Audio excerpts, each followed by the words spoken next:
হরে কৃষ্ণ। শ্রী ঈশোপনিষদের চতুর্থ পাঠে আপনাদের সকলকে স্বাগত। আমরা ভক্তিশাস্ত্রীর প্রথম মডিউল অর্থাৎ ঈশোপনিষদের আজ দ্বিতীয় মন্ত্র নিয়ে আলোচনা করব। আমরা অলরেডি শ্রী ঈশোপনিষদের প্রথম পর্যায়ে অর্থাৎ ঈশাবাস্য নীতি অংশ নিয়ে আলোচনা করছি। এর 4টি অংশ আমরা আগের দিন যেরকম বলেছিলাম। প্রথমে ছিল আবাহন, যেখানে ঈশাবাস্য নীতিটি খোঁজার চেষ্টা করা হয়েছিল এবং সেখানে আলোচিত হয়েছিল যে পরমেশ্বর ভগবান হচ্ছেন পরম পূর্ণ এবং তা থেকে উৎপন্ন সব কিছুই পরম পূর্ণ।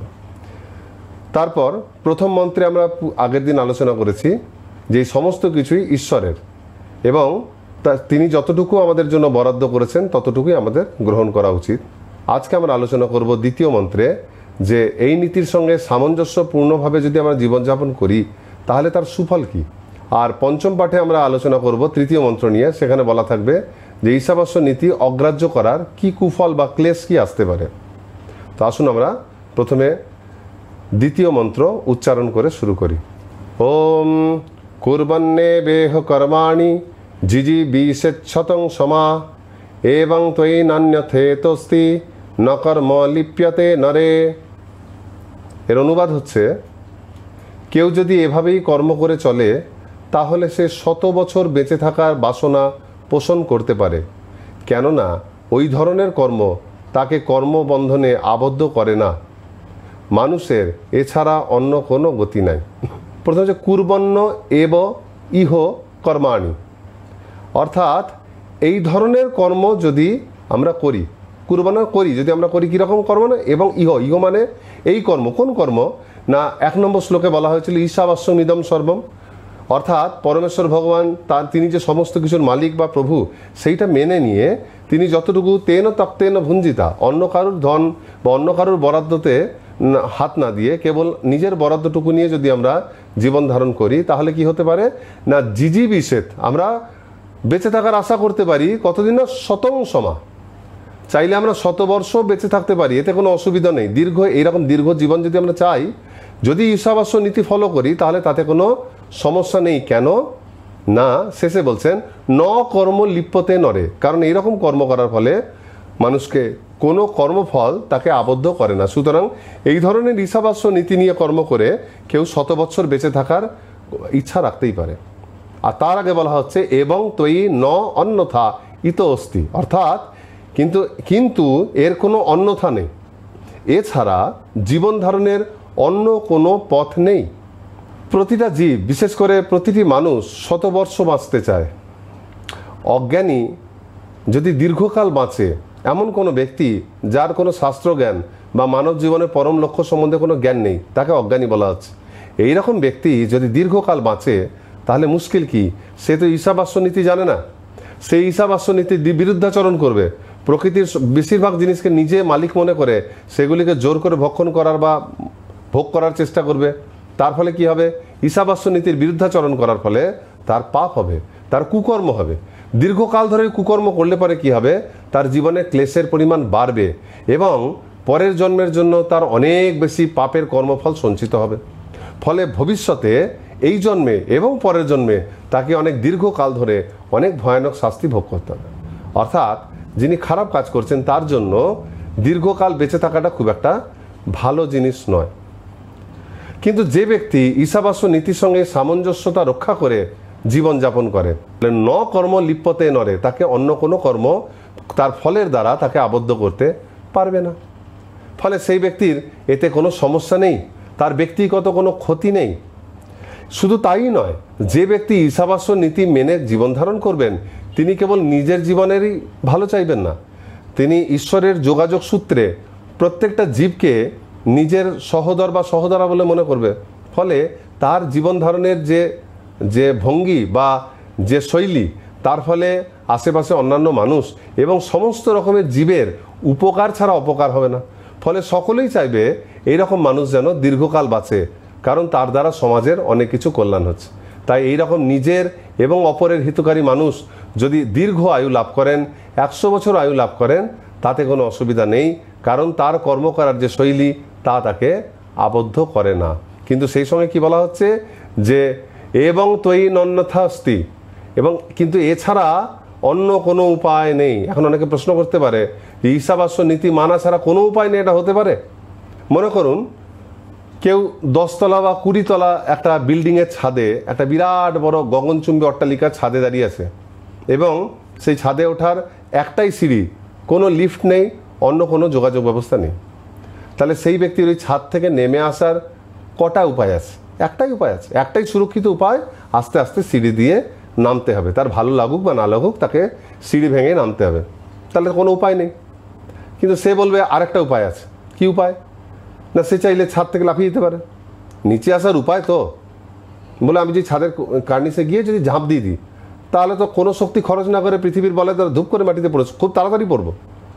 তাহলে এটা তো মিথ্যা কথা যে অন্য কোনো নিচে নামার অন্য কোনো গতি যে অন্য নেই তা নয়, অর্থাৎ অন্য কোনো সুরক্ষিত গতি নেই। আমরা কেউই অসুরক্ষিতভাবে ছাদ থেকে মাটিতে নেমে আসতে চাই না। সুতরাং আমরা যে ধরনের মাটিতে ল্যান্ডিং করা, যেভাবে নেমে আসাটা কামনা করছি সুস্থ সবলভাবে নেমে আসতে গেলে সিঁড়ি ভাঙা ছাড়া অন্য কোনো উপায় নেই। ঠিক সেই রকম আমরা যদি মানব জীবনকে সার্থক করতে যাই, যদি এই জীবনে বা পরের জন্মে ভবিষ্যতে ক্লেশ ভোগ করতে না চাই, যদি কর্মবন্ধন থেকে মুক্ত হতে চাই, তাহলে এই রকম কর্ম করা ছাড়া অন্য কোনো উপায় নেই। কারণ ঈশাবাস্য নীতির পালন না করে যদি আমরা অন্য কোনোভাবে যদি কর্ম করি তাহলে সেটা আমাদেরকে ক্রমে ক্রমে ধ্বংসের দিকে নিয়ে যাবে। যে শ্রীল প্রভুপাদ প্রদত্ত যে তাৎপর্য সেটা দেখবেন 6টা প্যারাগ্রাফ, এবং এই মন্ত্রের ক্ষেত্রে প্রত্যেকটা প্যারাগ্রাফ পরেরটার সঙ্গে খুব প্রবলভাবে যুক্ত। মানে এখানে প্রসঙ্গগুলো একদম স্পেসিফাইড নয়, প্রত্যেকটা প্যারার প্রসঙ্গ পরের প্রসঙ্গের সঙ্গে একটা আরেকটার উপর ওভারল্যাপ করে আছে। আপনারা পড়লেই বুঝতে পারবেন। প্রথম প্যারাগ্রাফে এখানে আলোচনা করা হচ্ছে যে কিভাবে কর্মবন্ধন, মানে ঈশাবাস্য নীতিকে না মেনে যদি মানুষ কর্ম করে সেই কর্মবন্ধন মানুষকে কিভাবে মৃত্যুমুখী করে তোলে। দ্বিতীয় প্যারাগ্রাফে আলোচ্য বিষয় যে মানুষ একমাত্র অকর্মের দ্বারা এই কর্মবন্ধন থেকে মুক্ত হতে পারে, একমাত্র মানুষই পারে। তৃতীয় প্যারাগ্রাফ বলছে যে বৈদিক শিক্ষা মানুষকে ধীরে ধীরে অকর্মের দিকে চালিত করে। চতুর্থ প্যারাগ্রাফের মূল বিষয় যে প্রাথমিক ইন্দ্রিয় ভোগ তৃপ্তি করার সময়ও জীবের উচিত সেই সময় থেকেই ঈশ্বরকে তার জীবনের কেন্দ্রে নিয়ে আসা। পঞ্চম প্যারাগ্রাফে বলা হচ্ছে কারণ যদি না নিয়ে আসা হয় ঈশ্বরকে বাদ দিয়ে ঈশ্বরের অনুপস্থিতিতে আপনি যে কোনো উন্নত কর্মই করুন না কেন সব কিছু পণ্ডশ্রম হবে। এবং ষষ্ঠ প্যারাগ্রাফের প্রসঙ্গ হচ্ছে সমস্ত প্রকারের পরার্থবাদকে কর্মযোগের সঙ্গে যুক্ত করতে হবে, আর সমস্ত পরার্থবাদকে কর্মযোগের সঙ্গে যুক্ত করাটাই হচ্ছে মানব জীবনের মূল লক্ষ্য। তো আসুন আমরা প্রথম প্যারাগ্রাফের প্রসঙ্গ নিয়ে আলোচনা করি যে কিভাবে কর্মবন্ধন মানুষকে মৃত্যুমুখী করে তোলে। আমরা প্রকৃত অর্থে আমরা প্রত্যেকটা জীব, প্রত্যেকটা মানুষ হচ্ছে এক একটি চিন্ময় আত্মা। আমাদের এই জড়জগতে জন্ম নেয়, আমরা জন্ম মৃত্যুর ঊর্ধ্বে ভগবানের আমরা বিভিন্ন অংশ, আর এই শরীরটা আমরা এই জড়জগৎ থেকে পেয়েছি, সুতরাং এটি একদিন নষ্ট হবে, বিনাশশীল। পরমেশ্বর ভগবান তিনি ভগবদ্গীতার 13 অধ্যায় 34 শ্লোকে বলছেন যথা প্রকাশত্যেক কৃষ্ণং লোকম ইমংরবি ক্ষেত্রং ক্ষেত্রী তথা কৃষ্ণং প্রকাশয়তি ভারত। তো বলছেন যেরকম এই সমগ্র জগতে রবি বা সূর্য তিনি প্রকাশিত হয়ে সমগ্র জগৎকে এক স্থানে থেকেও সমগ্র জগৎকে আলোকিত করে, তেমনি এই জড় ক্ষেত্র বা শরীরে ক্ষেত্রী বা আত্মা প্রবেশ করে সমস্ত শরীরে তার চেতনার প্রভাব ছড়িয়ে দেয়। আত্মা প্রবেশ করা মাত্রই পা থেকে মাথা পর্যন্ত সব জায়গার চেতনা আমরা উপলব্ধি করতে পারি। তাহলে আত্মা হচ্ছে চিন্ময় এবং জড় শরীরে থেকে সে শরীরকে চেতনাময় করে তোলে। কিন্তু আত্মা অমর হলেও এই দেহের সঙ্গে থাকার ফলে সে মৃত্যুর ক্লেশকে অনুভব করে। আত্মার মৃত্যু হয় না, সুতরাং তার মৃত্যু ভয় কোথা থেকে হবে? কিন্তু দেহের সঙ্গে থেকে থেকে সে নিজেকে দেহের সঙ্গে এক বলে মনে করে, দেহের প্রতি আসক্ত হয়ে যায়। ফলে দেহের যেহেতু একদিন শেষ হবে, সেই দেহের শেষ হওয়াটাকে সে নিজের অন্ত বলে মনে করে সে মৃত্যু তার না হলেও সে মিছিমিছি মৃত্যুর ক্লেশকে ভোগ করে। একটা উদাহরণ দেখুন, মানুষ যখন সিনেমা দেখতে যেত, একটা অন্ধকার ঘরে সিনেমা দেখতে দেখতে কি হয়, সে একটা কোনো চিন্তা ভাবনা করে সিনেমা দেখতে গেছে এবং দেখতে দেখতে ক্রমশ সিনেমার যে নায়ক তার সঙ্গে সে ওতপ্রোত হয়ে গেছে। সিনেমা দেখতে গেলেই মানুষ কাউকে সাপোর্ট করে, কারোর এগেনস্টে বলে। তো যাকে সাপোর্ট করছে যে নায়ক, তার খুশিতে খুশি হচ্ছে, তার খারাপ হলে তার খারাপ লাগছে, এরকমভাবে চলছে চলছে চলছে। হঠাৎ করে একটু অর্ধেক হওয়ার পর দেখা গেলো সিনেমার নায়ক কোনো কারণে, খুব ভালো ব্যক্তি ছিল, মারা গেল, কোনো কারণে খারাপ লোক এসে তাকে মেরে দিল। সঙ্গে সঙ্গে প্রতিটা দর্শক খুব দুঃখ পেয়ে যায়। তার কিছুই হয়নি, তার কোনো রকমের কোনো অসুবিধা হয়নি, সে তো বসে আছে চেয়ারে, তার আত্মীয় স্বজন কেউ মারা যায়নি, কিন্তু সে ওই যে নায়ক মারা গেছে সেটাকে সে মেনে নিতে পারছে না, আর তার কষ্ট হচ্ছে। এবং কষ্ট হচ্ছে বলে নায়কের মরে যাওয়ার যে দুঃখটা, যে আবেগটা, সেটা সে অনুভব করছে। অনেক সময় তো মানুষ কান্নাকাটিও করে। তো ঠিক সেই রকম আত্মা হচ্ছে এই শরীরের মধ্যে বসে থাকা হচ্ছে দর্শক, আর আমার এই দেহটা হচ্ছে নায়ক। ফলে দেহের যখন মৃত্যু হওয়ার চান্স আসে বা মৃত্যুমুখী হয়, তো বা দেহের যা যা ক্লেশ হয় সেই সব কিছুই কিন্তু আত্মাকে ভোগ করতে হয়। আত্মা এখানে ভোগ করে না, কিন্তু সে শরীরকে নিজের মতো ভাবে বলে সে ভোগের অনুভূতিটা তার মধ্যে আসে। ঠিক যেরকম স্বপ্নের মধ্যে আপনি সত্যিকারে যদি আপনার পিছনে একটা বাঘ তাড়া করে বা কোনো কিছু ভয়ঙ্কর জিনিস তাড়া করে, আপনি যেরকম যতক্ষণ না আপনাকে ধরে ফেলছে ততক্ষণ কীরকম ক্লেশের মধ্যে কাটাবেন, স্বপ্নের মধ্যেও দেখবেন অনেক সময় সে একই প্রাণী যদি আপনাকে তাড়া করে একই রকম ভয় আপনি পাবেন সেই মুহূর্তে। তো আত্মারও সেই জিনিসটাই হয়। সত্যিকারের তার মৃত্যু ভয় না থাকলেও সে একটা মৃত্যু ভয়ের অনুভূতি কিন্তু তাকে ভোগটা করতেই হয়। এখন প্রশ্ন হচ্ছে ক্লেশটা কে ভোগ করে? দেহ ভোগ করে না আত্মা ভোগ করে? এই যে মৃত্যুর ক্লেশ, মানুষের যখন মৃত্যু হয় কষ্ট কে পায়? দেহ পায় না আত্মা পায়? এখন দেহ তো জড়ো, সে তো কিছু উপলব্ধি করতে পারে না। একটা জড়ো দেহের কি উপলব্ধি? তার নিজস্ব কোনো উপলব্ধি নেই। আর আত্মা সচ্চিদানন্দ, সে আনন্দময়, তারও কোনো দুঃখ নেই। কিন্তু আত্মা দেহের উপর বর্তিত ক্লেশকে নিজের উপর বর্তিত ক্লেশ বলে মনে করে। যে ক্লেশ শরীর পাচ্ছে সেই ক্লেশ আত্মা মনে করে সে পাচ্ছে। ফলে শরীরের পাওয়া প্রত্যেকটা ক্লেশের একটা অনুভূতি সেও লাভ করতে থাকে, যদিও সেটা সে না চাইলে নাও লাভ করতে পারে, কিন্তু সে ভ্রমিত হয়ে থাকে। সে যতক্ষণ শরীরে থাকে জড় সঙ্গের দ্বারা, মায়ার দ্বারা ভ্রমিত হয়ে নিজেকে শরীর বলে মনে করে এবং শরীরের প্রত্যেকটা দুঃখকে সে সেই যে প্রত্যেকটা দুঃখের যে ক্লেশ, সেই সমস্ত ক্লেশগুলো সে ক্রমে ক্রমে ভোগ করতে থাকে। আত্মা যেহেতু আনন্দময়, সে আনন্দ পেতে চায়, কিন্তু ঈশ্বরকে বাদ দিয়ে সে আনন্দ পেতে সক্ষম নয়। পূর্ণকে ত্যাগ করে আসার ফলে সে অপূর্ণতা অনুভূতি করে। অপূর্ণতাটাকে পূর্ণ করার জন্য জড় ইন্দ্রিয় দেহটাকে কাজে লাগিয়ে সে এমন কিছু কাজ করে সুখ পেতে চায়। কিন্তু যত সে শরীরকে কাজে লাগিয়ে কাজ করে, যত ইন্দ্রিয়গুলোকে দিয়ে কাজ করে, তত সেই শরীরের সঙ্গে জড়িয়ে যায়, তত সে শরীর আর শরীরের সঙ্গে মিলেমিশে এক হয়ে যায়। ফলে শরীরের দিয়ে আনন্দ যত না পায়, এই শরীর থেকে যতগুলো ক্লেশ আছে শরীরে, প্রত্যেকটা ক্লেশ সে একটা একটা করে অনুভব করে। যেমন প্রত্যেকে ফিল্ম দেখতে গেছে, একটা সিনেমা দেখতে গেছে বলেই তো সেই সিনেমা নায়কের সঙ্গে কি হচ্ছে সেই দুঃখগুলো সে ভোগ করছে। যদি দেখতেই না যেত আনন্দ পেতে, লোকে আনন্দ পাওয়ার জন্য সিনেমা দেখতে যায়।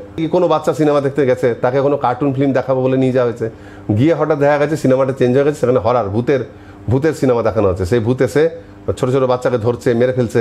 তাহলে সেইটা থেকে বাচ্চাদের হৃদয়ে আতঙ্ক হয়ে যায়, ভয় পেয়ে যাবে। সে কিন্তু একটা আনন্দ পাওয়ার জন্য গেছিল, সে ভয় পেতে যায়নি। ফলে সিনেমা দেখতে গেছে বলেই তার এই জিনিসটা হচ্ছে। এইভাবে আত্মা শরীরকে দিয়ে আনন্দ পাওয়ার জন্য জড় কর্ম করাতে যায় বলে সে শরীরের সঙ্গে মিলেমিশে এক হয়ে যায়। ফলে শরীরের উপর প্রত্যেকটি আবেগ সে আলাদা করে অনুভব করে এবং সেই শরীরের সমস্ত ক্লেশ তাকে একটা একটা করে ভোগ করতে হয়। আর এই সমস্ত ক্লেশের চরম ক্লেশ হচ্ছে মৃত্যু, সর্বোচ্চ ক্লেশ।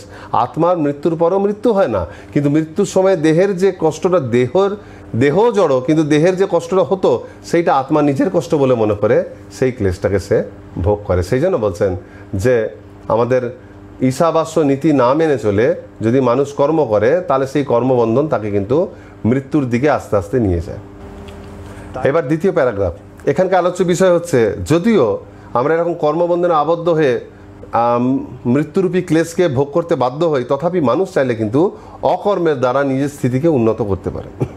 শ্রী প্রভুপাদ এখানে কর্মের ব্যাখ্যা দিচ্ছেন যে একমাত্র মানুষই এই জড় জগতে জড় জীবন বা অনিত্য জীবনের ঊর্ধ্বে গিয়ে তার যে নিত্য আনন্দময় চিন্ময় সত্তা, সেই জীবনটাকে উপলব্ধি করতে পারে। চাইলে পারে, কিসের দ্বারা? অকর্মের দ্বারা।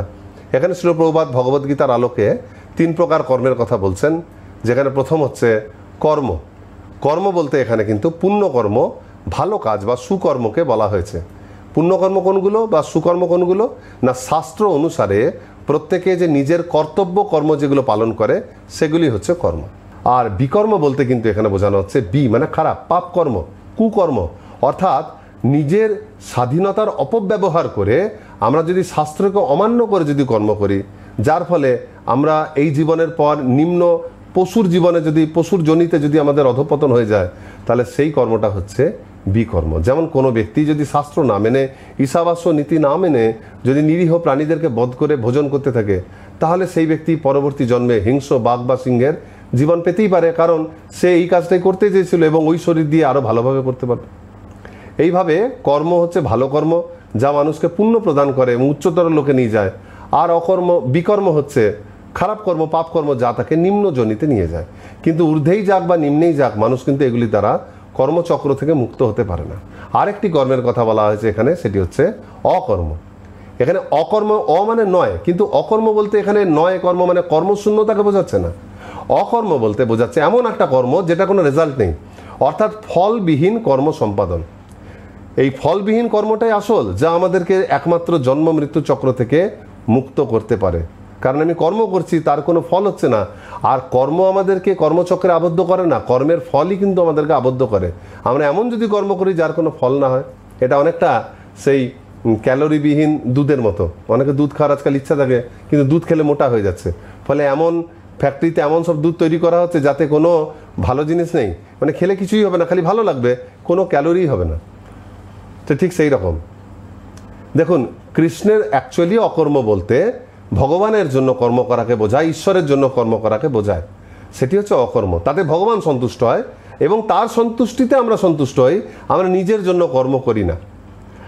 আর এইভাবেই একমাত্র আমাদের মুক্তি হয়, কারণ ভগবান সবসময় পরমাত্মা রূপে আমাদের হৃদয়ে রয়েছেন। তিনি সর্বদা আমাদের ভালো চান, তিনি চান আমরা যেন মুক্তি লাভ করতে পারি, এবং সেই তিনি আমাদেরকে অন্তর থেকে তিনি আমাদের পুশ আপ করেন, তিনি আমাদেরকে পৃষ্ঠপোষকতা করেন। তাই তার ইচ্ছা অনুসারে যদি আমরা কর্ম করি তাহলে অবশ্যই মুক্তি হয়, কারণ তিনি আমাদের মুক্তি দিতে চান। এটা অনেকটা যে একজন মানে গুরুতর রোগে আক্রান্ত রোগী যদি ডাক্তারের কথা শুনে ওঠা বসা করে, একজন হসপিটালে ভর্তি হয়েছে রোগী, তার খুব খারাপ অবস্থা, মরণ বাঁচন সমস্যা, এরকম রোগী যদি নিজের ইচ্ছা মতো কাজ বন্ধ করে দিয়ে শুধু ডাক্তার যা বলছে তাইটুকু করে, তাহলে সে অবশ্যই বাঁচবে, কারণ ডাক্তারবাবু তাকে বাঁচাতে চাইছে। আর সে যদি নিজের ভালো বুঝে ডাক্তারের কথা শুনে, তাহলে তার থেকে ভালো আর কিছু হতে পারে না। সেই রকম আমরা এই জগতে আবদ্ধ হয়ে যাচ্ছি অজ্ঞানী বলে, কিন্তু কৃষ্ণ চায় আমরা যেন মুক্ত হই। সুতরাং আমরা যদি কৃষ্ণের ইচ্ছা মতো কাজ করতে শুরু করি, তাহলে আমরা তো আর নিজে কোনো কর্মফল ভোগের জন্য কাজ করছি না, সেটি হবে অকর্ম। আর এই অকর্মের ফলে মুক্ত হবো। কিভাবে হব? মানে আগের উদাহরণটা টেনে যদি বলি, কেউ যদি সিনেমা দেখতেই না যায়, আনন্দ পাওয়ার জন্য সিনেমা দেখতে গেছিল বলেই তো বাচ্চারা বা বড়রা দুঃখ পেয়েছিল বা ভয় পেয়েছিল। এখন যদি নাই যায়, যে আগে থেকেই জেনে গেল যে ওখানে গিয়ে খারাপ লাগতে পারে, ফালতু আমি 2-3 ঘন্টা আমি লোকের আবেগের সঙ্গে কেন নিজে সময় নষ্ট করব, আর ভালো লাগলেই বা কতক্ষণে ভালো লাগা, এটা তো অনিত্য একটা নাটক, তাহলে আমি এগুলো দেখতে যাব না। যদি কেউ নাই যায়, তাহলে সেই সিনেমা সংক্রান্ত সেই তার সঙ্গে আবেগের তার কোনো যোগাযোগ হওয়ার ব্যাপার নেই। তার ভিতরে লোকে কাঁদছে না হাসছে, তার সঙ্গে তার কোনো যায় আসে না। সে সেই সমস্ত ক্লেশগুলিও তাকে ভোগ করতে হয় না। অথবা সে যদি সিনেমা থেকে উঠে বেরিয়ে যায়, যে মুহূর্তে উঠে বেরিয়ে যাবে সেই মুহূর্তে আর তারপর গল্পে কী হলো সে জানতে পারছে না, ফলে তার সঙ্গে তার কোনো সম্পর্কই নেই। তো এইভাবে মানুষ কিন্তু অকর্ম করতে পারে। দেখুন, আর্মিতে, সেনাবাহিনীতে যখন কোনো ব্যক্তি যোগদান করে এবং সে যখন গুলি চালিয়ে শত্রু সেনাকে পরাজিত করে, অনেক সময় কিন্তু সরকার তাকে অনেক সময় তার বাহাদুরির জন্য পদক দেয়, যে এত সুন্দর একটা যুদ্ধে খুব বীরত্বের সঙ্গে যুদ্ধ করেছে, অনেক সৈন্যবাহিনীকে বধ করে নিজের দেশের নাম উজ্জ্বল করেছে বা দেশের সীমান্তকে রক্ষা করেছে, তার জন্য সকলে তাকে ভালো বলে এবং তাকে পদক দেওয়া হয়। এইরকমই একজন ব্যক্তি এরকম যুদ্ধ জয় করার পর ছুটিতে যদি বাড়িতে আসে, নিজের গ্রামে এসে 2-3টা লোকের সঙ্গে ঝগড়াঝাটি হয়, রাগারাগি হয়ে যায়, মারামারি হয়, এবং কাউকে যদি রাগের চোটে যদি গুলি করে দেয়, তাহলে কি হবে? তাহলে ওই লোকটাই যে 2 দিন আগে পদক পেয়েছিল, তাকে আবার লোকাল পুলিশ ধরে নিয়ে যাবে মানুষ খুন করার উদ্দেশ্যে। কারণ প্রথম কর্মটা সে করছিল কর্তৃপক্ষের আদেশে, নিজের ব্যক্তিগত লাভ লোকসানের জন্য নয়, সমগ্র দেশের জন্য। সেই জন্য দেশ তাকে পুরস্কার দিয়েছিল। কিন্তু দ্বিতীয় ক্ষেত্রে সে দেশেরই একটা মানুষকে বধ করে দিচ্ছে নিজের রাগ, ভালো লাগা বা খারাপ লাগার জন্য। ফলে এটার জন্য তার কর্ম হচ্ছে পাপ কর্ম এবং তাকে শাস্তি পেতে হচ্ছে। সেই রকম আমরা যদি নিজেদের ইচ্ছার কর্ম না করে যদি আমরা কৃষ্ণের ইচ্ছায় কর্ম করি, তাহলে সেই অকর্ম আমাদেরকে মুক্ত করবে। সুতরাং এই যে দ্বিতীয় শ্লোক, এই দ্বিতীয় শ্লোকের মূল আলোচ্য বিষয় হচ্ছে অকর্ম অনুশীলন করা, যাতে আমরা এই অকর্ম অনুশীলন করতে পারলে 100 বছরও বেঁচে থাকার আশা করতে পারি, তাতে কোনো ক্ষতি নেই। তৃতীয় প্যারাগ্রাফের মূল আলোচ্য বিষয় হচ্ছে যে বৈদিক শিক্ষা মানুষকে ধাপে ধাপে অকর্মের দিকে নিয়ে যায়। অকর্ম একটা লক্ষ্যবস্তু, যেটাকে এক ধাপে পাওয়া যায় না, এক লাফে। কি সেই জন্য বৈদিক সভ্যতা, বৈদিক জ্ঞান কখনো কোনো মানুষকে হঠাৎ করে অকর্মার স্তরে আসতে বলে না। কারণ ইন্দ্রিয় ভোগে অভ্যস্ত মানুষ হঠাৎ করে অকর্ম অনুশীলন করতে গিয়ে নিষ্কর্মা হয়ে যায়। সে তার সমস্ত কর্তব্য কর্ম করাই বন্ধ করে দেয়। অর্জুন যেরকম যুদ্ধ না করার কথা ভেবে নিয়েছিলেন, সেজন্য ভগবদ্গীতায় ভগবান খুব সুন্দর করে এটা ব্যাখ্যা করছেন যে অকর্ম মানে কিন্তু নিষ্কর্ম নয়। অকর্ম মানে কর্ম আমার করে যাওয়া, কিন্তু তার ফল ভোগের প্রতি আসক্তি না থাকা। সাধারণ মানুষ ফলের প্রতি খুবই আসক্ত থাকে, তারা যে কোনো কর্ম ফলের লোভেই করে। সেই জন্য প্রথম ধাপে তাকে যদি অকর্মের কথা বলা হয়, তাহলে সে কর্ম করাই বন্ধ করে দেবে, ফলে পৃথিবীতে সমাজ চলবে না। সেই জন্য বেদ প্রথম মানুষকে শেখায় যে কিভাবে পুণ্য কর্ম করতে হয়, কিভাবে ধর্মকে সঙ্গে নিয়ে কর্ম করতে হয়। এইভাবে বেদ মানুষের কর্মকে প্রথমে সংযত করে, তাকে কর্মকাণ্ডে যুক্ত করে, তারপর সেই কর্মটা ভগবানের জন্য করিয়ে তাকে কর্মযোগের সঙ্গে যুক্ত করা হয়। তো এই জন্য কর্মকাণ্ড হচ্ছে তার ওই পারমার্থিক জগতে পদার্পণ করার ভিত্তি। আর প্রথম যখন সে ভগবানের জন্য কর্ম করা শুরু করে, তার পছন্দের কর্ম, সেটা হচ্ছে প্রথম কর্মযোগ, যেটি হচ্ছে তার পারমার্থিক জীবনের মূল ধাপ। তো বেদ মানুষকে এইভাবে, বৈদিক শিক্ষা মানুষকে এইভাবে ধীরে ধীরে ধীরে ধীরে কর্মের দিকে আমাদেরকে আসক্ত করে। দেখুন এর পরবর্তী 4th প্যারাগ্রাফে এখানে শিল প্রভুপাদ বলছেন, প্রকৃতপক্ষে পরমেশ্বর ভগবানের প্রেমময়ী সেবা ব্যতীত কাউকে আর কিছু করতে হয় না। তাছাড়া এই নিম্নতর জীবনে অকস্মাৎ ভগবত ভক্তি গ্রহণ করা সম্ভব হয় না, অথবা সম্পূর্ণরূপে সকাম কর্ম ত্যাগ করা যায় না। ভগবানের জন্য, ঈশ্বরের জন্য যদি কেউ কর্ম করে, তো তার জন্য কর্ম মানুষ তখনই করতে পারবে যখন তার সঙ্গে একটা প্রেমময়ী একটা সম্পর্ক থাকবে। তাই ঈশ্বরের জন্য প্রেমময়ী কাজ করাটুকুই আমাদের কাজ। এটা না করলে পরে হঠাৎ করে কর্মফল ত্যাগ করা কোনো মানুষের পক্ষে সম্ভব নয়।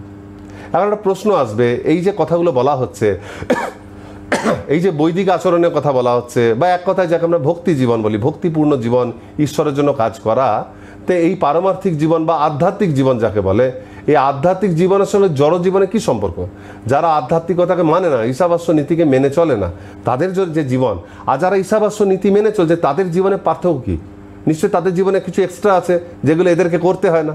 তো এই আধ্যাত্মিক জীবন হচ্ছে অ্যাকচুয়ালি জড় জীবনের কি? এটা সাপ্লিমেন্ট না কমপ্লিমেন্ট? সাপ্লিমেন্ট মানে হচ্ছে অতিরিক্ত কিছু। জড় জগতে মানুষ সাধারণভাবে যে জীবনযাপন করে, এই আধ্যাত্মিক জীবনযাপন কি তার সঙ্গে কিছু যোগ করে দেওয়া? সেটাকে এক্সট্রা দিয়ে দিলাম কিছু দরকারের বাইরে, এইটা? নাকি সাধারণ জীবনে যেগুলো কম থাকে, যেগুলো অভাব থেকে যায়, পারমার্থিক জীবন সে অভাবগুলোকে পরিপূর্ণতা করে? মানে পারমার্থিক জীবন আমাদের জীবনে কিছু অতিরিক্ত জিনিস দেয়া, অপ্রয়োজনীয়, মানে প্রয়োজনের বাইরে, অথবা আমাদের যে জিনিসটা দরকার নেই সেটা দেয়? এখন উত্তর হচ্ছে কোনোটাই নয়, দুটোই ভুল। এই পারমার্থিক জীবন অ্যাকচুয়ালি জড় জীবনের সাপ্লিমেন্টও নয়, কমপ্লিমেন্টও নয়, এটি হচ্ছে রিপ্লেসমেন্ট। পারমার্থিক জীবন হচ্ছে জড় জীবনের পূর্ণ প্রতিস্থাপক। অর্থাৎ জড় জীবন যাপন ত্যাগ করে পারমার্থিকভাবে আমাদের জীবনযাপন করা উচিত। চিন্ময় আত্মার জন্য জড় জীবন কিন্তু অস্বাস্থ্যকর। চিন্ময় আত্মা এই জগতের বস্তু নয়, চিন্ময় জগতে তার বাস, এবং এই জগতে লিমিটেডভাবে তার বাস করার তার কোনো এক্সপিরিয়েন্স পূর্বের নেই। সুতরাং তাকে যখন এই শরীরে জোর করে ভরা হয়, সারা জীবন সে ক্লেশ ভোগ করে। আর পূর্ণ মুক্ত স্তরে আত্মা সম্পূর্ণ জড় সঙ্গ থেকে মুক্ত থাকে, সে পূর্ণ মুক্ত বিশুদ্ধ হয়ে ভগবত ধামে গমন করে। সুতরাং আত্মার পক্ষে সবচেয়ে বেস্ট হচ্ছে যে সর্বতভাবে জড় জীবনকে পরিত্যাগ করে চিন্ময় জীবন অনুশীলন করা। কিন্তু প্রাথমিক স্তরেই তো একজন ব্যক্তি নিজেকে আত্মা বলে পরিচিত হতে পারে না নিজের কাছে। সে তখনও নিজের কাছে অমুক ব্যক্তি, সে নিজের শরীরটাকে নিজে ভাবছে। ফলে এইরকম মানুষের জন্য প্রথমেই আধ্যাত্মিক জীবনকে জড় জীবনের জায়গায় একটা রিপ্লেসমেন্ট, জড় জীবনযাপনের সমস্ত পন্থাকে ত্যাগ করে আধ্যাত্মিক নিয়ম নীতি অনুসারে পূর্ণ জীবনযাপন করা প্রাথমিক স্তরে অসম্ভব ব্যাপার। প্রাথমিক স্তরে মানুষ এটাকে জড় জীবনের সাপ্লিমেন্ট বলে মনে করে, যে জড় জীবনে আমরা যা করছি তার সঙ্গে যদি একটু আধ্যাত্মিকতা আসে তো একটু অতিরিক্ত জিনিস ভালো লাগবে। অনেকে নেয়, অনেকে নেয় না, তার চোখে সবাই সমান থাকে। কারোর একটু এক্সট্রা জিনিস ভালো লাগছে আধ্যাত্মিকতা, সে গ্রহণ করছে, কারোর পছন্দ নয়, সে করছে না। এটা একটা অপশনাল হয়ে যায়, চাইলে নিতে পারে, চাইলে নাও নিতে পারে। তো প্রাথমিক স্তরে মানুষ এইভাবেই এটাকে শখে নেয়, কিন্তু এটা শখের জিনিস নয়। এই স্তরেও এটা কিন্তু কমপ্লিমেন্ট। যদি আপনি এটাকে রিপ্লেসমেন্ট নাও বুঝতে পারেন যে আপনাকে পূর্ণ জড় জীবনকে ত্যাগ করে পারমার্থিক জীবনে প্রবেশ করতে হবে, যেটা যদি এই ধারণা প্রাথমিক স্তরে আপনার নাও জন্মায়, অ্যাটলিস্ট এইটা তো জানতেই হবে যে পারমার্থিক জীবন কিন্তু জড় জীবনের সাপ্লিমেন্ট নয়, অতিরিক্ত কিছু নয় যে নিলেও চলে না নিলেও চলে। অ্যাটলিস্ট এটাকে বুঝতে হবে যেটা হচ্ছে আমাদের জীবনের একটা কমপ্লিমেন্ট, মানে আমাদের ভগবানকে বাদ দিয়ে, আধ্যাত্মিকতাকে বাদ দিয়ে যে জড় জগতে যে পশুর মতো জীবন, তাতে যে অভাবগুলো থেকে যায় সেটাকে পূর্ণ করে এই আমাদের পারমার্থিক জীবন। সেই জন্য পারমার্থিক জীবন হচ্ছে জড় জীবনের অ্যাকচুয়ালি সেটা হচ্ছে রিপ্লেসমেন্ট, কিন্তু আমাদের অ্যাটলিস্ট বোঝা উচিত এটা তার একটা কমপ্লিমেন্ট। 4th প্যারাগ্রাফে এখানে শিল প্রভুপাদ দেখবেন এই 4th প্যারাগ্রাফের শেষ দিকে বলছেন যে এই যে মতবাদগুলি, এই যে বিভিন্ন বাদ, সাম্যবাদ, পরার্থবাদ, জাতীয়তাবোধ, এই যে সমস্ত বিভিন্ন মতবাদগুলি, এই সবই কিন্তু আমাদেরকে কর্মবন্ধনে আবদ্ধ করে। এই প্রত্যেকটা মতবাদ হচ্ছে এক একটা কর্মবন্ধনের খুব আকর্ষণীয় রূপ। মানে হচ্ছে আকর্ষণীয়, মানে হচ্ছে কোনো একটা বস্তুর ছবি দিয়েছে, দেখে খুব সুন্দর একটা খাবার জিনিস, কোনো মিষ্টি দোকানে মিষ্টি কিনতে এসে খুব সুন্দর করে সাজানো আছে, অনেক দামি, 20 টাকা পিস, দেখে মনে হচ্ছে খুব ভালো। আপনি কিনে নিয়ে এলেন, ঘরে গিয়ে খেতে যাচ্ছেন, দেখা যাচ্ছে ছানাটা পচা, গন্ধ করছে, বা মিষ্টি নয়, বিচ্ছিরি স্বাদের, যেটাকে আপনি ক্রিম ভাবছিলেন সেটাতে চালগুড়ি মেশানো হয় অনেক সময়। তো ঠিক সেই রকম এইগুলো দেখতে খুব সুন্দর, এগুলো পরার্থবাদ। এই পরার্থবাদগুলি দেখে মানুষের মানে এগুলো পুণ্যকর্ম, আদর্শ কর্ম, কত ভালো, কিন্তু এইগুলো মানুষকে আলটিমেটলি মানুষের ক্ষতি করে। এগুলো ভালো, কিন্তু আলটিমেটলি এইগুলো মানুষের একটা জায়গায় গিয়ে কোনো কাজে লাগে না, এগুলো মানুষকে আবার এই জড়জগতে আবদ্ধ করে। একটা উদাহরণ দেখুন, জাতীয়তাবাদ, নিজের দেশকে ভালোবাসা, দেশের জন্য আত্মোৎসর্গ করা অনেক বড় জিনিস, অনেক মানে এর জন্য মানুষ তাকে যেরকম, মানুষের যেমন তার প্রতি গর্ব করে এবং তার অনেক পুণ্যফলও সঞ্চয় হয়। কিন্তু এই জাতীয়তাবাদ এইরকম উন্নত ব্যক্তিকেও আলটিমেটলি কিন্তু মুক্তি প্রদান করে না, তাকে কিন্তু আবার জড়জগতে আবদ্ধ করে দেয়। এই জাতীয়তাবাদের জন্যই সে ওই একটা পার্টিকুলার দেশের প্রতি আসক্ত থাকে এবং সে ভালো কাজ করার পরও সে ওই দেশে পুনরায় জন্মাতে বাধ্য হয়। এরকমই প্রত্যেকটা বাদেই মানুষ বিভিন্ন রকমের আসক্তি এবং কর্ম করে বলে সেই জিনিসের প্রতি আসক্তির ফলে তার সকলের পুনর্জন্ম হয়, কেউই এই কর্মচক্র থেকে মুক্ত হতে পারে না। সেই জন্য শিল প্রভুপাদ বলছেন যে সমস্ত এই পদার্থবাদগুলোকে ভগবানের সেবাতে লাগাও। যেমন অনেক ব্যক্তির অনেক রকম চাওয়া পাওয়া থাকে, কেউ চাইছে যে আমার একটা ভালো চাকরি হোক, কেউ চাইছে ধন সম্পদ, সুন্দরী স্ত্রী, বাড়ি, নিরোগ জীবন। তো তখন শাস্ত্র তাকে বলছেন, বৈদিক শাস্ত্র যে আগে বলা হলো, বেদ তাকে বলছেন ঠিক আছে, তুমি কর্মকাণ্ড মেনে জীবনযাপন করো, তুমি পাপ আচরণ ত্যাগ করো, বেদকে মেনে জীবনযাপন করো, ধর্মপথে করো, এগুলো সবই লাভ করবে। এইভাবে সে ইন্দ্রতৃপ্তি করতে চাইছিল, কিন্তু ঈশাবাস্য নীতি অনুসারে যখন সে ইন্দ্রতৃপ্তি করছে তখন সেটা হয়ে যাচ্ছে তার কর্মকাণ্ড। মানে কর্মকাণ্ড পুরোপুরি ধর্মও নয়, আবার ভোগও নয়। কিছু মানুষ ধর্ম করতে চায়, কিছু মানুষ ভোগ করতে চায়। এখন যে মানুষ ধার্মিক উপায়ে ভোগ করতে চায়, তো ধর্ম করব, কিন্তু ধর্মকে কাজে লাগিয়ে কাম চরিতার্থ করব, সেটা হচ্ছে কর্মকাণ্ড। আসলে সকল মানুষ প্রথমে ভগবত ভক্তিতে যুক্ত হতে পারে না, সকলে ঈশ্বরকে ভালোবেসে আধ্যাত্মিক পথে আসে না। প্রত্যেকে এক একটা বস্তুকে ভালোবাসে যেগুলোকে ভোগ করে সে আনন্দ পাবে, এবং সাধারণভাবে তার ক্ষমতাতে সেই বস্তুটা পাচ্ছে না, বা ততটা পরিমাণে পাচ্ছে না, বা আজকে পেলেও কালকে পাওয়ার কোনো সিওরিটি নেই। সেই জন্য আমরা যা পাচ্ছি না সেই জিনিসগুলো পাওয়ার লোভে তারা ঈশ্বরের কাছে আসে, যে ধর্ম আচরণ করলে হয়তো সেই ইন্দ্রিয় ভোগের জিনিসগুলো পাওয়া যাবে, বা আমার যেগুলো নষ্ট হয়ে গেছে, হারিয়ে গেছে, সেইগুলো আমার সঙ্গে আর হবে না। এই ধরনের খারাপ জিনিস থেকে মুক্তি পেতে আর ভালো জিনিস পাওয়ার লোভে মানুষ কিন্তু আধ্যাত্মিক পথে যুক্ত হয়ে যায়। ঠিক সেই রকম যে মানুষ উন্নত কর্ম করছে, যাদের স্বার্থ তুলনামূলকভাবে একটু বড়, যারা দেশের জন্য, সমাজের জন্য, মানুষের জন্য আরও অন্যান্য উন্নত কাজ করতে চায়, যেগুলিকে পরার্থবাদ বলে, এই সমস্ত পরার্থবাদ আচরণ করার ক্ষেত্রেও কিন্তু তারা যদি ভগবানের সঙ্গে তাকে যুক্ত করে দেয়, তাহলে সেগুলো সব আধ্যাত্মিক জিনিসে পর্যবেসিত হয়, তার ফলে সেই সমস্ত মানুষের জীবন কিন্তু উন্নত হয়। শিল প্রভুপাদ কখনো কোনো মানুষের কোনো বদগুণকে উল্লেখ করে সেটা নিয়ে আলোচনা করেননি। তিনি সবসময় চেষ্টা করেছেন প্রত্যেকটা মানুষের মধ্যে অতি তুচ্ছ সদ্গুণ হলেও কিছু না কিছু সদ্গুণকে খুঁজে বার করার, এবং সেই গুণটাকে ফ্লারিশ করে কৃষ্ণ সেবাতে যুক্ত করার তিনি সবসময় চেষ্টা করেছেন। যেমন তিনি ভারতীয় মানুষদেরকে বলেছেন যে এই ভগবদ গীতা তোমাদের গ্রন্থ, এটা তোমাদের দেশের কৃষ্ণ, তোমাদের দেশের ভগবান, তো তোমাদের সংস্কৃতি বিদেশিরা গ্রহণ করছে, তারা এইভাবে জীবনযাপন করছে, আর তোমরা ভারতীয় হয়ে, বাঙালি হয়ে তোমরা এই ধরনের জীবনযাপন করছো না, প্রচারে অংশগ্রহণ করছো না, তাহলে তোমাদের লজ্জা। ভারত ভূমিতে হইল মনুষ্য জন্ম যার, জন্ম সার্থক করি করো পরোপকার। বিদেশিরা করছে, তোমরা কেন করছো না? তো প্রভুপাদ এইভাবে ভারতীয়কে বোঝাচ্ছে যে তোমরা ভারতীয়, এবং তোমরা নিজেদের এই ভারতীয় যে গর্ব, সেই গর্বটা তোমাদের তখনই থাকবে যখন তোমরা তোমাদের সংস্কৃতি প্রচার করবে।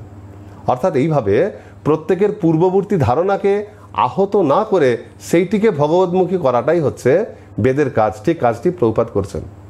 পূর্ববর্তী ধারণা অর্থাৎ প্রত্যেকের পুরনো ধারণা আছে, যেমন অনেক ভারতবাসী মনে করে যে ভারত হচ্ছে মহান, ভারতীয়রা সবচেয়ে শ্রেষ্ঠ, ভারতীয় দর্শন হচ্ছে সবচেয়ে উন্নত, আমরা হয়তো জাগতিক দিক দিয়ে পিছিয়ে থাকতে পারি, কিন্তু সব কিছু ভারতেই প্রথম আবিষ্কার হয়েছিল, ইত্যাদি ইত্যাদি। তো প্রভুপাদ বলছে এটা আমাদের পূর্ব ধারণা যে ভারত মহান, এবং আমি সেই ভারতবাসী একজন, ফলে আমিও মনে মনে নিজেকে একটা উন্নত ব্যক্তি বলেই মনে করি। তো প্রভুপাদ এই ধারণাটাকে ভাঙছেন না। তিনি বলছেন না যে ভারতবর্ষ একটা জড়জাগতিক দেশ, এইটার প্রতি বেশি আসক্ত, তিনি এইটা না বলে তাদেরকে বলছেন ভালো কথা, দেশের প্রতি আসক্ততা, সেই দেশের যে মহান জিনিসটা, যে পারমার্থিক সম্পদ, সেইটা দেশের দান করো সর্বত্র, সেইটা নিজে আচরণ করো। এইভাবে তিনি পূর্ববর্তী ধারণাতে আঘাত না দিয়ে তিনি প্রচার করছেন। আবার তিনি বিদেশিদেরকে বলেছেন, তিনি প্যান্ডেল প্রোগ্রামে বিদেশি ভক্তদেরকে বলতেন, আর তোমরা আমেরিকান, তোমরা হচ্ছে এই জগতের সবচেয়ে বেশি উন্নত, সমস্ত পৃথিবী তোমাদেরকে অনুকরণ করে, তোমরা যে জিনিসটা গ্রহণ করো, যা পরো, যা খাও, সমস্ত দেশের লোক সেটাকে ফ্যাশন বলে মনে করে, তাহলে তোমরা এমনভাবে ভক্তিটাকে লোকের কাছে প্রকাশিত করো যাতে লোকেরা তোমাদেরকে দেখা দেখি ভক্তি করতে যায় এবং তাদের পারমার্থিক কল্যাণ হয়। তখন একইভাবে শ্রীল প্রভুপাদ ভারতীয়দেরকে ভারতীয় বলে গর্বিত হতে বলছেন। আবার তিনি আমেরিকানদের এটা বলছেন না যে তোমরা ভারতে জন্মাওনি, তোমরা খুব নিচু জাত, তিনি তাদেরকে আমেরিকান বলে গর্বিত হতে বলছেন। প্রত্যেকটা ব্যক্তির প্রাথমিক দিকে নিজের দেশের প্রতি একটা আসক্তি থাকে, সে ফলে নিজের দেশের শ্রেষ্ঠত্ব, যেহেতু মানুষের মধ্যেকার একটা সকলের একটা ধর্ম, সেই তার প্রতি সকলের একটা আসক্তি থাকে, তো শ্রীল প্রভুপাদ সেই আসক্তিটাকে নস্বাত না করে সেই আসক্তিটাকেই কৃষ্ণ সেবাতে তিনি যুক্ত করতে বলছেন। ধর্ম দুই প্রকারের হয়, অপরা ধর্ম এবং পরা ধর্ম। অপরা ধর্ম হচ্ছে জড় পরিচয়, আত্মার এই শরীরে অবস্থানের ফলে শরীরগত পরিচয়, সেই শরীরের ফলে একটা ফ্যামিলিতে তার জন্ম হয়, দেশে জন্ম হয়, এই দেশের যে সম্পর্ক আমেরিকান বা ভারতীয়, এটা একটা অপরা ধর্ম। আর পরা ধর্ম হচ্ছে নিত্য ধর্ম, যেটা কখনো পরিবর্তন হয় না, যেটা জন্মের পর জন্ম থাকে, সেটা হচ্ছে জীব কৃষ্ণের নিত্য দাস, ভগবানের অন্তরঙ্গ, ভগবানের সে নিত্য দাস এবং তার কাজ হচ্ছে কেবলমাত্র ভগবানের সেবা করা। তো কিভাবে এই অপরা ধর্মকে পরা ধর্মে পরিণত করা যায়? ভগবদ্গীতার 2য় অধ্যায় সাংখ্যযোগে আমরা 13 শ্লোকে দেখবো, সেখানে ভগবান বলছেন, দেহিনস্মিন যথা দেহে কৌমারং যৌবনং জরা তথা দেহান্তর প্রাপ্তির ধীরস্তত্র নমুহ্যতি। এখানে বুঝাচ্ছেন যে একটা দেহিনস্মিন যথা দেহে, একটা শরীর যেমন শৈশব, যৌবন এবং বার্ধক্য এইরকম বিভিন্ন দশায় পরিবর্তন হতে থাকে, সেরকম শরীরের ভিতরে যে দেহি থাকে, একটা সময় সেই শরীরটাকে ত্যাগ করে দেহান্তর হয়, অন্য দেহে যায়। ধীর ব্যক্তিরা এতে কোনো মুঝমান হয় না, মানে দুঃখ কষ্ট পান না। তার অর্থ হচ্ছে এখানে সরাসরি ভগবান বলছেন যে শরীর একটা কাপড়ের মতো, এই শরীরের সঙ্গে আমাদের সম্পর্ক কয়েকদিনের। এই শরীরের পরিচয়, নিজের পরিচয় দ্বারা মূর্খামি। ভগবান শরীরের সঙ্গে নিজের সমস্ত যে দেহগত পরিচয়, সেটাকে এই শ্লোকের দ্বারা একদম জোরালো একটা আঘাত দিয়ে নষ্ট করছেন। এর পরের শ্লোকে তিনি অর্জুনকে বলছেন, মাত্রা স্পর্শাস্তু কৌন্তেয় শীতোষ্ণ সুখ দুঃখদা আগাম পাইন নিত্যাং স্তাং স্থিতিক্ষস্ব ভারত। যে মাত্রা স্পর্শস্তু, আমাদের এই ইন্দ্রিয়গুলির সঙ্গে বিষয়ের সংযোগ হয় বলেই আমাদের সুখ দুঃখের অনুভূতি হয়। যেমন শীত উষ্ণ, শীতের পর উষ্ণ আসে, আগাম পাইন নিত্যাং, এগুলো আসতে থাকবে, তুমি সেগুলোকে সহ্য করো। কিন্তু এখানে গুরুত্বপূর্ণ অংশ হচ্ছে যে তিনি অর্জুনকে এখানে দুটি কথা বলে, প্রথমে কি বলছেন, মাত্রা স্পর্শস্তু কৌন্তেয়, দুটি উপাধি দিচ্ছেন। প্রথমে বলছেন কৌন্তেয় বলে ডাকছেন, শেষে বলছেন তাং স্থিতিক্ষস্ব ভারত। কৌন্তেয় মানে তুমি কুন্তি পুত্র, পৃথার পুত্র, তো সেইভাবে তুমি আমার সঙ্গে সম্পর্কিত। আবার তুমি ভারত মানে ভরত, মহারাজ ভরতের তুমি বংশধর। তাহলে দুটো দিক দিয়ে তিনি কিন্তু তাকে বোঝাচ্ছেন যে তুমি একটা উন্নত ব্যক্তি। দেখুন এখানে যে ভগবান আগের শ্লোকে বলছেন যে শরীরের সঙ্গে আমাদের কোনো সম্পর্ক নেই, শরীরের সম্পর্কে আমাদের সম্পর্কটা ভিন্ন, সেই ভগবানই পরের শ্লোকে আবার বলছেন এটা তো তার শরীরগতই পরিচয়, তুমি শরীরটা পেয়েছো ভরত বংশে, কুন্তির পুত্র, তাহলে তোমার সহ্য করা উচিত। অর্থাৎ ভগবান এখানে অর্জুনের যে এতদিনের ধারণা যে সে কুন্তি পুত্র, সে একজন ভারত অর্থাৎ ভরত বংশীয়, ভগবান তার এই ধারণাটাকে ভেঙে দিয়ে যে তুমি কিচ্ছু নও, জিরো, তুমি খালি আত্মা, এইরকম না করে তার যে পুরনো ধারণা, সেই ধারণাটাকে এইবার তিনি সেবাতে লাগানো করাচ্ছেন, যে সেটার দ্বারা তুমি সহ্য করো। যুদ্ধ করতে গিয়ে যে কষ্ট হচ্ছে তোমার, ধর্ম পালন করতে গিয়ে সেটাকে সহ্য করতে শেখো। এইভাবে আমরা অ্যাকচুয়ালি আমাদের উচিত কোনো আমাদের যে মিথ্যা অহংকার, যে শরীরের যে উপাধি, এগুলো কিন্তু মিথ্যা অহংকার, কিন্তু আমাদের ভগবান দেখাচ্ছেন মিথ্যা অহংকারকে তোষামোদও করা উচিত নয়, আবার এটাকে জোর করে জবরদস্তি ত্যাগ করানো উচিত নয়। তোষামোদ করা মানে হচ্ছে, দেখুন উদাহরণ, অনেক ভারতীয়রা মনে করে যে আমি ভারতীয়, আমরা মহান, যে একটু আগে বললাম যে আমরা অনেক মহান, আমরা এত ভালো, এটা এত সুন্দর জায়গা, এখানে কত কিছু প্রাকৃতিক পরিবেশ, সমস্ত দিব্য তীর্থ এখানে আছে, ফলে এটা মহান জায়গা, আমি এখানে জন্মেছি। কেউ কেউ তার স্তুতি করতে, আরে তুমি ভারতীয়, তুমি কত উন্নত। সে এইরকম একটা মিথ্যা যদি একটা সন্তুষ্টিতে ভোগে, তাহলে সে ভারতবর্ষের প্রতি আকৃষ্ট হবে এবং বারবার কিন্তু কর্মবন্ধনের জন্য এইখানে জন্মাবে, সেটা কোনো ভালো কথা নয়। আবার কোনো ব্যক্তি যদি উল্টোভাবে জোর করে এটাকে ত্যাগ করে, যে দূর ভারতবর্ষে থেকে গিয়ে বাজে জায়গা, এখানে কোনো উন্নতি নেই, এত সবাই এগিয়ে গেল, একটা থার্ড কান্ট্রি হয়ে পড়ে আছে, এখানে কোনো ভালো জিনিস নেই, সব জায়গায় নোংরা, পলিউশন, লোকে মিথ্যা কথা বলে, করাপশন, কত কিছু, তাহলে তার হৃদয়ে আঘাত লাগবে এরকম কথা যদি তাকে কেউ বলে, এবং তার মনোবল নষ্ট হবে। সেই জন্য ভগবান কি বলছেন, আমাদের এই যে অনিত্য যে আমাদের যে পরিচয়টা, সেটাকে তোষামোদ করে একটা সন্তুষ্টি ভোগারও দরকার নেই, সেটাকে আবার আমাদের থেকে একবারে জোর করে ছিন্ন করে ফেলে দেওয়ার প্রয়োজন নেই। যদি সেটার প্রতি কোনো আবেগ আমাদের থাকে, সেটা তো একবারে যাবে না। তো সেই আবেগটাকেও সঙ্গে সঙ্গে ভগবানের সেবাতে লাগালে পরে আমরা সেটাকে চিন্ময় পরিণত করতে পারি, সেই কর্মটাই তখন হয়ে যাবে অকর্ম। যেমন অর্জুনকে এখানে ভগবান বলছেন, কৌন্তেয় বা ভারত রূপে তোমার যে বীর ক্ষত্রিয়, তাহলে তোমার যে সেই বীর ভাব, অ্যাকচুয়ালি তো উনি ক্ষত্রিয়ও নন। আত্মার কি ব্রাহ্মণ, কি ক্ষত্রিয়, কি বৈশ্যশূদ্র, কিন্তু ভগবান এখানে বলেছেন ক্ষত্রিয় রূপে এই শরীরে থাকাকালীন তোমার যে তেজ, সেই তেজটা দিয়ে তুমি সহ্য করো। এইভাবে জড় উপাধিকে অগ্রাহ্য না করে মানুষকে তার ব্যবহার করিয়ে পারমার্থিক পথে উন্নত করা যায়। শিল প্রভুপাদও এরকম একবার তিনি উত্তর ভারতে একবার আখাড়ায় গেছিলেন। আখাড়ায়, যেখানে আখাড়া মানে হচ্ছে প্রাচীন ভারতের জিমনাসিয়াম, জিমের মতন একটা, সেখানে অনেক মানুষেরা ওখানে ব্যায়াম করে, মুগুর ভাঁজে, অনেক শারীরিক কসরত, কত যন্ত্রপাতি থাকে না, বিভিন্নভাবে তারা শরীর চর্চা করে। তো সেই আখাড়ায় প্রভুপাদ গেছেন, দেশে সব শরীর চর্চা করছে। এবার যে কোনো ছোটোখাটো পারমার্থিক বলবে, ভাই তোমরা শরীর চর্চা করছো, জানো শরীরটা অনিত্য, এই শরীরকে এত ভালো সাজিয়ে গুছিয়ে কী লাভ, একদিন তো শরীরটা নষ্ট হয়ে যাবে, তার ফলে আত্মাকে গুরুত্ব দাও, তুমি আত্মা, তুমি দেহ নয়। তো প্রভুপাদ কিন্তু এসব বলছেন না। প্রভুপাদ তাদেরকে বলছে, আরে বা তোমরা খুব সুন্দর শরীরে কসরত করছো, এসব করছো, এগুলো খুব ভালো, এটা ক্ষত্রিয়ের লক্ষণ। ক্ষত্রিয়রা দেশের সেবা করে, দেশকে প্রয়োজন পড়লে পরে দেশকে রক্ষা করে। তোমরা এখানে মানে আখাড়াতে ক্ষত্রিয় হিসেবে তৈরি হচ্ছ, তোমরা এখানে ক্ষত্রিয় ট্রেনিং দিচ্ছ, আর আমি দেখো আমার সোসাইটিতে সবাইকে ব্রাহ্মণের ট্রেনিং দিচ্ছি। তাহলে ব্রাহ্মণ আর ক্ষত্রিয় যখন মিলে যাবে, তখন এই সমাজটা সুন্দরভাবে চলবে, আর তখন সকলে পারমার্থিক দিকে উন্নত হবে। এবার তিনি আবার তাদেরকে বলছেন, তোমরা এত সুন্দর ব্যায়াম করছো, আর কার মূর্তি রেখেছো? তো হনুমানের মূর্তি আখাড়াতে থাকে। তো হনুমানজি তোমাদের, হনুমানজি হচ্ছে তোমাদের আরাধ্য দেব। বলছে, হ্যাঁ হনুমানজিকে আমরা শ্রদ্ধা করি। তো হনুমানজি সবসময় কী করে? তিনি বুক চিরে কী দেখাচ্ছেন? রাম, তিনি রাম ভক্ত। তো হনুমানজি সবসময় কী করেন? তিনি রাম নাম জপ করেন। তো প্রভুপাদ বলছে, তাহলে তোমরা যখন উঠক বৈঠক করছো, যা কিছু ব্যায়াম করছো, প্রতি কথা রাম রাম রাম রাম করে করো।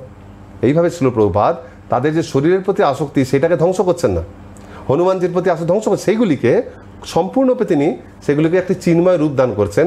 এইটা ভক্তদের শেখা উচিত যে কোনো এমন ব্যক্তি, প্রত্যেক ব্যক্তির মধ্যে কিছু না কিছু ভালো গুণ আছে, আমরা তাদের সঙ্গে তুলনা করে নিজেকে বড় দেখানোর জন্য তার খারাপ গুণগুলোকে টেনে টেনে বার করি এবং তাকে নিচু করি। কিন্তু প্রভুপাদ কী করছেন, সেই তুচ্ছাতিতুচ্ছ ব্যক্তির মধ্যেও কিছু না কিছু ভালো গুণ দেখে সেই গুণগুলোকে ফ্লারিশ করে তাকে সেই গুণের দ্বারা ভগবানের সেবায় যুক্ত করতে বলছেন। অনেক মানুষ অন্ন দান করতে চায়, অনেক মানুষ মন্দিরে এসে বলে যে আমি অনেক গরিব মানুষকে অন্ন দান করতে চাই। আমরা যে সঙ্গে সঙ্গে বলি, আরে অন্ন দান করে কী হবে, লোকে তো কিছু না কিছু খেতে পায়, তো একটা অন্ন লোকে খাবে, 6 ঘন্টা পর মলরূপে বেরিয়ে যাবে, আর এই শরীরকে রেখে কী হবে? আর বড়জোর তুমি পুণ্য পাবে, স্বর্গে যাবে, সেটা তো কর্মবন্ধন। কর্ম আর অকর্ম, কর্ম আর বিকর্ম দুটোই তো তোমার কর্মবন্ধনের যুগ, তুমি অকর্ম করো। কিন্তু সেই মানুষ তখন তার মনে হবে যে এটা কী ধরনের কথা বলছে, তার মন ভেঙে যাবে। সেজন্য প্রকৃত ভক্ত তাকে কী করে, তাকে এরকম বলতে পারে যে আপনি এক কাজ করুন, আপনি যে অন্নদান করছেন, সেই অন্ন খেলে তাদের শরীরটা সন্তুষ্ট হবে, কিন্তু তখনও পর্যন্ত তাদের মন এবং আত্মা পরিতুষ্ট হবে না। আর এই অন্নের প্রভাব 6 ঘন্টার পর কেটে যায়। কিন্তু এই অন্নকে এই যদি আমি ভগবানের সেবাতে লাগাই, কারণ দিয়েছে ভগবান, তো ভগবানের সেবাতে যুক্ত হওয়ার পর সেই অন্ন মহাপ্রসাদে পরিণত হয়। সেই প্রসাদ যখন কোনো মানুষ খাবে, তখন তার শরীর তো সুস্থ হবে, পুষ্ট হবে, সেই সঙ্গে তার মন শান্ত হবে, মনের যত মল দূরীভূত হয়ে মন নির্মল হবে, এবং আত্মার তার পারমার্থিক উন্নতি হবে, এবং সেই সঙ্গে এই ধরনের মহাপ্রসাদ যিনি বিতরণ করছেন তারও আত্মার মানে উন্নতি হবে। ফলে সেই ব্যক্তি তখন এটা দেখবে, বা এটা ভালো জিনিস, আমি শুধু তার দেহের উন্নতির কথা ভাবছিলাম, এখন দেহের সঙ্গে মন এবং আত্মারও উন্নতি হচ্ছে, ফলে তিনি এটাকে খুব সহজে গ্রহণ করবেন। তো সেই জন্য যারা আধ্যাত্মিকতার শৈশবে রয়েছেন, যারা আধ্যাত্মিকতার কেজি স্কুলে রয়েছেন, কিন্ডার গার্ডেনে বা শৈশবে, তাদেরকে এক লাফে কলেজে নিয়ে যাওয়া যায় না। শৈশব আধ্যাত্মিকতার শৈশবের স্তরে থাকা ব্যক্তিকে একদম অহৈতুকী অপ্রতিহতা ভক্তিতে আমরা নিয়ে যেতে পারি না। তাই বৈদিক শিক্ষা আমাদেরকে ধাপে ধাপে মানুষের উন্নত করার কথা বলে। যেভাবেই হোক সমস্ত কর্মকে প্রভুপাদ বলছেন কৃষ্ণ সেবায় যুক্ত করার কথা, যেভাবে হোক।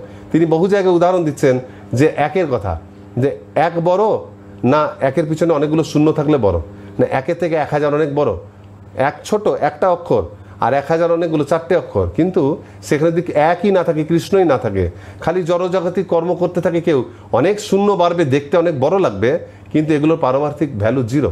কিন্তু তার সামনে যদি একও রাখা হয়, তাহলে কিন্তু একের পিছনে যত শূন্য বাড়বে তত বাড়বে। কিন্তু প্রথমে মানুষকে একের পিছনে অতগুলো শূন্য দিতে বলা যায় না, তাকে বলা হবে অ্যাটলিস্ট এই সমস্ত শূন্যবাদ দিয়ে অন্তত এককে রাখো। এইবারে একের সঙ্গে যত তুমি শূন্য জুড়বে, তত তোমার উন্নতি বাড়বে।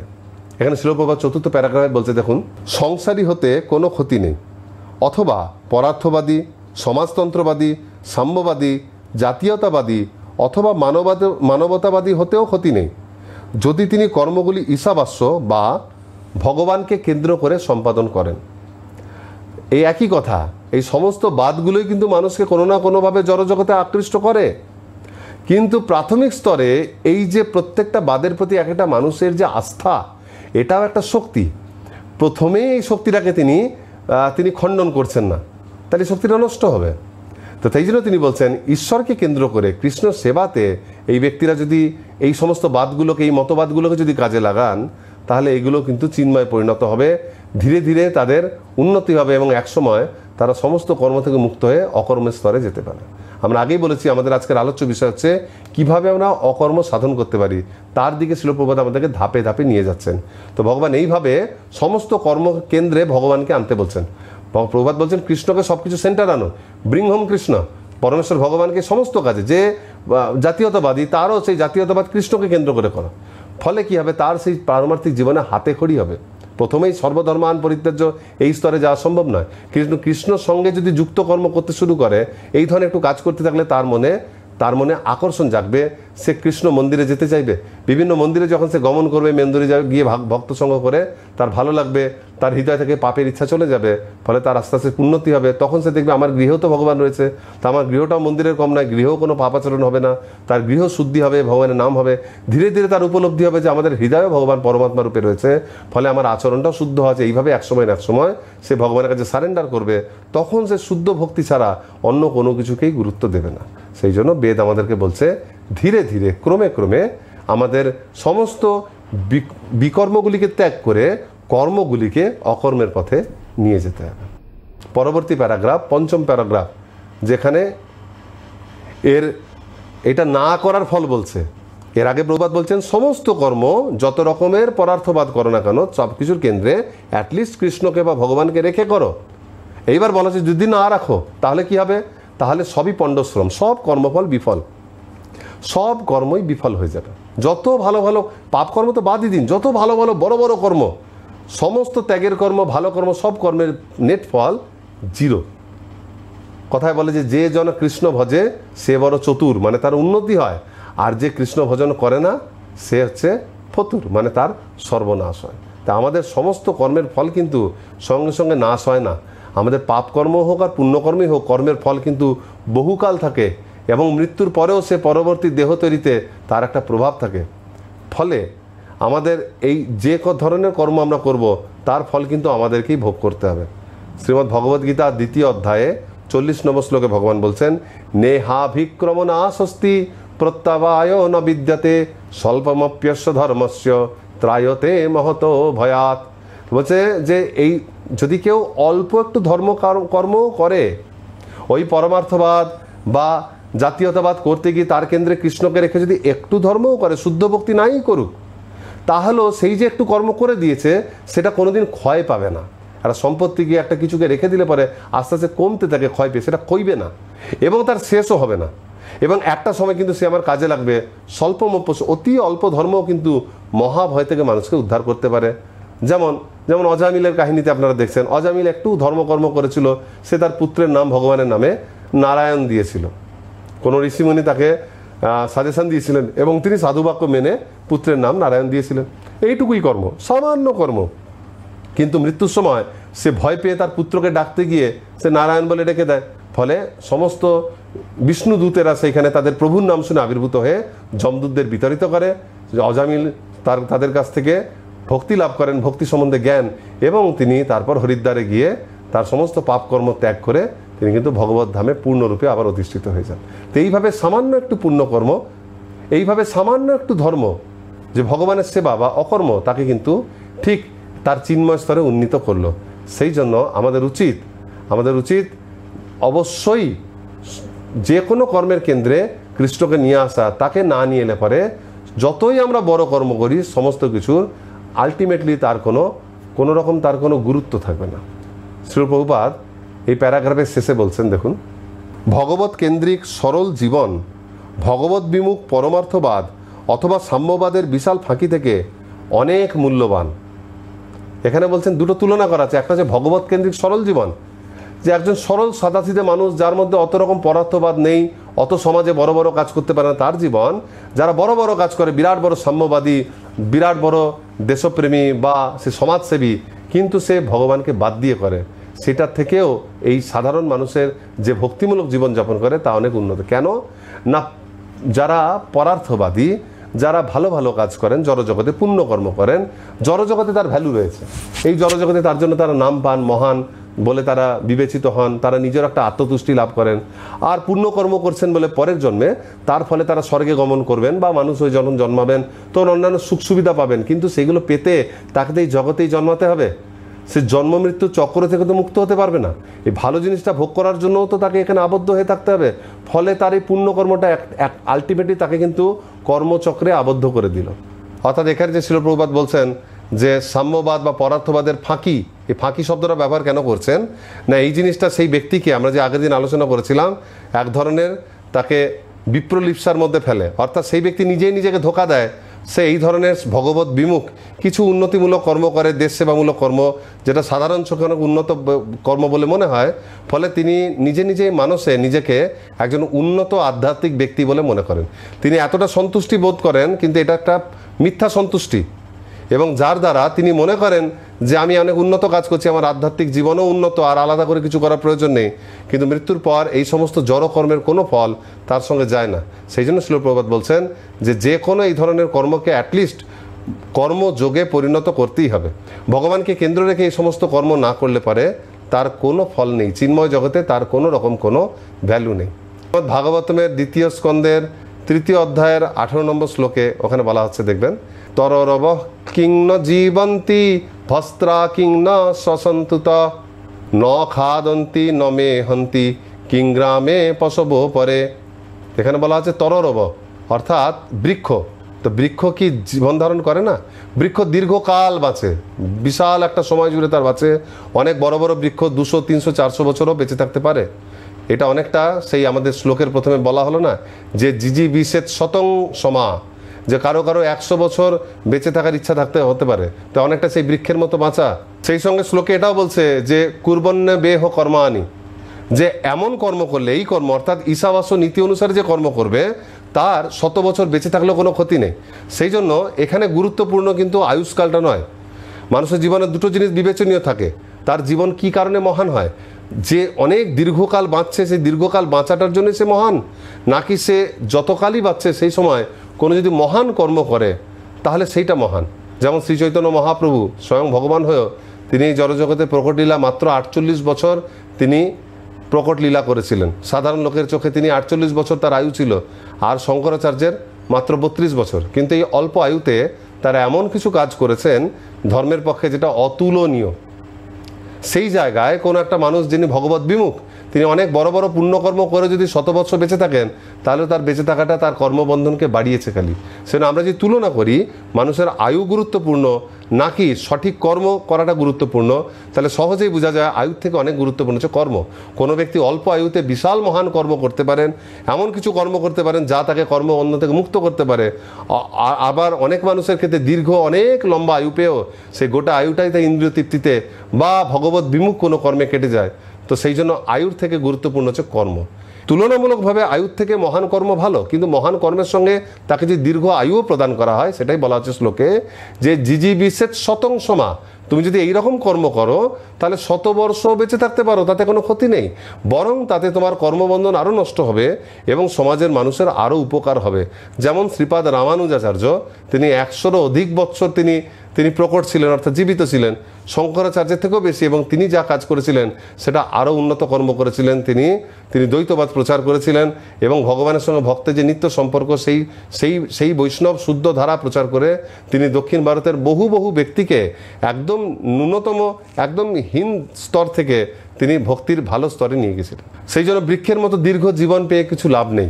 বৃক্ষ অনেক দীর্ঘ একটা জীবনযাপন করে, কিন্তু মহান ব্যক্তিদের জীবনযাপন আর বৃক্ষের জীবনযাপনের মধ্যে অনেক পার্থক্য। বৃক্ষের জীবন হচ্ছে একটা আচ্ছাদিত জীবন, সে কোনো কিছু উপভোগ করতে পারে না। কোনো ব্যক্তিকে, আপনাদের কাউকে যদি বলা হয় যে বৃক্ষের সঙ্গে আপনি জীবন এক্সচেঞ্জ করবেন, আরও 300 বছর বাঁচবেন, কিন্তু আপনাকে একটা বট গাছ হয়ে বেঁচে থাকতে আপনি কখনোই চাইবেন না। আপনি বলবেন ওই অবস্থায় কোনো সুখভোগ করবো না। বা ভস্ত্রা মানে হাপরের মতো যদি আপনাকে নিঃশ্বাস নিতে বলা হয়, বলবেন এইটা কীরকম তুলনা হলো? হাপর হচ্ছে একটা জড় বস্তু, তো সে কি করে মানুষের সঙ্গে তুলনীয় হতে পারে? হাপরের সঙ্গে আমাদের ফুসফুসে তুলনা করা আছে। একটা হাপর সেই কামারশালায় সবসময় তাকে টানা হয়, তার ভিতর দিয়ে হাওয়া চলাচল করে, এবং হাওয়া চলাচল করতে করতে সে আগুনটাকে বাড়ায় এবং অনেক রকম যন্ত্রপাতি কামার বানিয়ে ফেলে, কিন্তু আলটিমেটলি একদিন হাঁপড়টা তো নষ্ট হয়। তো শুরুর দিন থেকে শেষ দিন পর্যন্ত ওই হাঁপড়ের অবস্থা কিন্তু ওখানেই থাকে। সেরকম একটা মানুষ জন্মানোর দিন থেকে মৃত্যুর দিন পর্যন্ত তার ফুসফুস তার সবসময় হাওয়া নিচ্ছে আর ছাড়ছে, বায়ু আদান প্রদান চলছে, কিন্তু যদি পারমার্থিক দিক থেকে তার কোনো উন্নতি না হয় তাহলে সে হাঁপড়েরই সমান। তবুও কারো কারো সন্দেহ লাগবে যে কেউ যদি ঈশাবাস্যমের নীতি মেনে নাও চলে তাহলেও সে কেন হাঁপড় বা বৃক্ষ হতে চাইবে? সে মানুষ হয়েছে বলে তো ভোগ করতে পারছে, অ্যাটলিস্ট তারা তো ভোগ করতে পারে না। সেই জন্যই শ্লোকে বলছে ন খাদন্তি ন মেহন্তি, যে গ্রামে বা কোনো স্থানে পশুরা তারা কি আহার করে না, তারা কি সন্তানের জন্ম দেয় না, তাহলে তারা ভোগ করছে না? তারাও তো ভোগ করে। ভোগ করার জন্য যে আপনার মানুষই হতে হবে এটা জরুরি নয়। সেরকম মানুষ হয়ে কেউ যদি বৃক্ষের মতো খালি বেঁচে থাকে 100 বছর, সে যদি হাঁপড়ের মতো শ্বাস নেয় আর পশুর মতো যদি সে খালি ইন্দ্রিয় তৃপ্তি করতে যায়, তাহলে তার জীবনটা হচ্ছে গ্লানিময় জীবন, ব্যর্থ জীবন। কারণ সে একমাত্র এই জীবনে তার একটা সুযোগ ছিল, সে কর্মবন্ধন থেকে মুক্ত হয়ে তার নিত্য আলোয় ফিরে যেতে পারতো, সেই সুযোগটা সে হারালো। সেই জন্য তার জীবনটা ব্যর্থ বা গ্লানিময় জীবন। এবং এই যে ধিক্কার দেওয়া হয়েছে, তীব্র ধিক্কার, এটা পরবর্তী মন্ত্রে দেখবেন আরও জোরালো হবে। এরপর সবশেষে যে ষষ্ঠ প্যারাগ্রাফ, সর্বশেষ প্যারাগ্রাফ, এই প্যারাগ্রাফের মূল বক্তব্য হচ্ছে, মূল থিম বা প্রসঙ্গ হচ্ছে যে আমাদের সমস্ত ধরনের কর্মকে কর্মযোগের সঙ্গে অবশ্যই যুক্ত করতে হবে। এখানে শ্রীল প্রভুপাদ বলছেন, দেখুন, এই ধরনের ভগবত কেন্দ্রিক কার্যকলাপ যদি অসম্পূর্ণ থেকেও যায় তাতেও কোনো ক্ষতি হয় না, কেননা সেই ভগবত ভক্তির প্রভাবে তিনি পরবর্তী জন্মে নিঃসন্দেহে অন্তত মনুষ্য জন্ম লাভ করেন। এভাবেই তিনি জড়জগতের বন্ধন থেকে মুক্ত হওয়ার আর একটি সুযোগ পান।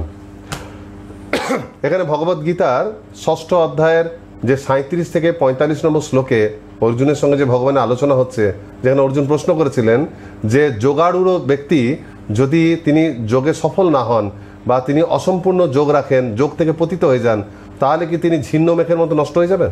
তখন ভগবান তাকে তা ব্যাখ্যা দিয়েছেন। সেটা প্রভুপাদ বলছেন যে কোনো যোগভ্রষ্ট ব্যক্তির কখনো পতন হয় না।